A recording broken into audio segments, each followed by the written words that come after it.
இந்த மொட்டை மாடி பாட்டியில் வந்து ஜாலியாக தான் இருப்பார் யுவன் சங்கர் ராஜா. எனக்கு விஜய் சித்துவுமே பிடிக்காது, ஏன்னா எனக்கு டிடிஎஃப் பிடிக்கும். அதனாலன்னு மட்டும் இல்லை, பேசிக்காகவே விஜய் சித்துவும் கொஞ்சம் ஓவராக தான் பண்ணுவார். இருந்தாலும் இந்த மாதிரி மூவி ப்ரமோஷன்லாம் அவர் பண்ணுறது கொஞ்சம் காமெடியாக நல்லா தான் கொண்டு போவார். பொட்டேட்டோ ஃப்ரைஸ்னு ஒரு சேனல் வச்சுன்னு பண்ணிட்டு இருக்குல்ல, அந்த பொட்டேட்டோ ஃபேஸ், அதுதான் கொஞ்சம் ஓவராக பண்ணுதுங்க. எல்லா வீடியோஸ்லையுமே அப்படி தான் பண்ணிட்டு இருக்கு.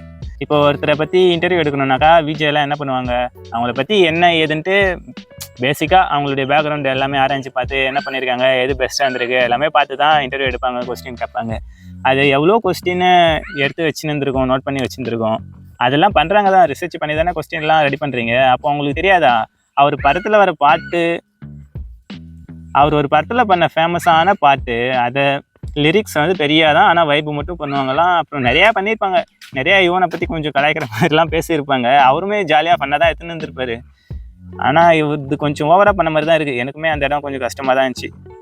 ஜென்ஸியை ஃபாலோ பண்ணுன்றதுக்காக இந்த மாதிரிலாம் சிலதை நம்ம தாங்கிக்க வேண்டியதாக இருக்குது அப்படின்ட்டு அவர் மனசில் நினச்சிட்டு பண்ணுற மாதிரியே தான் இருக்குது எல்லாமே. உங்கள் ஜென்ரேஷன்லேயே இருங்க, நீங்களாம் ஏன் இந்த மாதிரி இந்த காலத்து ஜென்ரேஷனை பிடிக்கணும் பண்ணணும் அப்படின்ற மாதிரி பார்க்குறீங்க?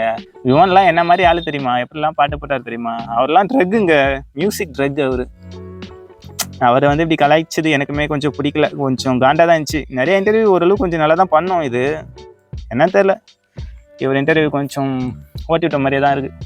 இளையராஜாவுக்கு அப்படியே ஆப்போசிட்டாக இருக்கார் யுவன் சங்கர் ராஜா. அவங்க கிட்ட எல்லாம் பேசியிருக்கணுமே, இப்படி இளையராஜா கிட்ட பேசியிருக்காது, அவர்கிட்டயே சேர்த்துருக்க மாட்டார். எப்போவுமே வந்து பாஸ்ட் வந்து ஃப்யூச்சரை வந்து டிஃபைன் பண்ணவே பண்ணாது. இவர் எவ்வளோ ட்ரக்குக்கு அடிமையாக இருந்தார், பொண்டாட்டியும் விட்டு போயிட்டாங்க, ஜெயிலில் எவ்வளோ கஷ்டப்பட்டார். அதுக்கப்புறம் வெளியில் வந்து சினிமாவில் நடிக்க ஆரம்பித்து அவர் ரோல் பெருசாக ஃபேமஸ் ஆகி கரெக்டாக மேட்ச் ஆகி இப்போ அவர் ஃப்யூச்சரு அதான் பாஸ்ட்டில் இப்படி இருந்தவர் அப்படியே தலைகையாக மாறிட்டார் ஃப்யூச்சரில். அதனால் யாராலையுமே கணிக்க முடியாது எதையுமே. அதனால் ஃப்ளோவில் போங்க, உங்களுக்கு பிடிச்ச வேலையை பண்ணுங்கள், இருக்கிற ஒரு லைஃப்பில் கரெக்டாக உங்களுக்கு பிடிச்ச மாதிரி வாழ்ந்துட்டு போங்க, அவ்வளோதான்.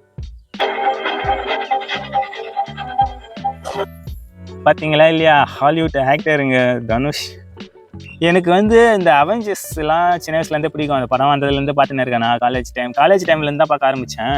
ஸ்கூல் டைம்லாம் ஸ்பைடர்மேன் பார்த்துருந்தேன். அதுக்கப்புறம் அவெஞ்சர்ஸ்லாம் வர ஆரம்பிச்சது, அப்படியே கண்டினியூஸாக பார்த்துன்னு வந்தேன். ஹாலிவுட்டில் பார்த்தீங்கன்னா மார்வல் அதிகமாகவே பிடிக்கும். அந்த மார்வலில் இருக்கிற டேரக்டர்ஸ் வந்து நமக்கு தமிழில் பிடிச்ச ஹீரோவை வச்சு பண்ணுறாருனாங்க, அது எவ்வளோ பெரிய விஷயம். அப்போலாம் நான் நிறைய எக்ஸ்பெக்ட் வச்சுன்னு பார்த்தேன். படமும் நல்லா தான் இருந்துச்சு. ஏன்னா ஒரு புது ஆக்டரை அந்த லெவலுக்கு மாசாக கெத்தாக காட்டி ஒரு ரோல் கொடுக்குறது பெரிய விஷயம்.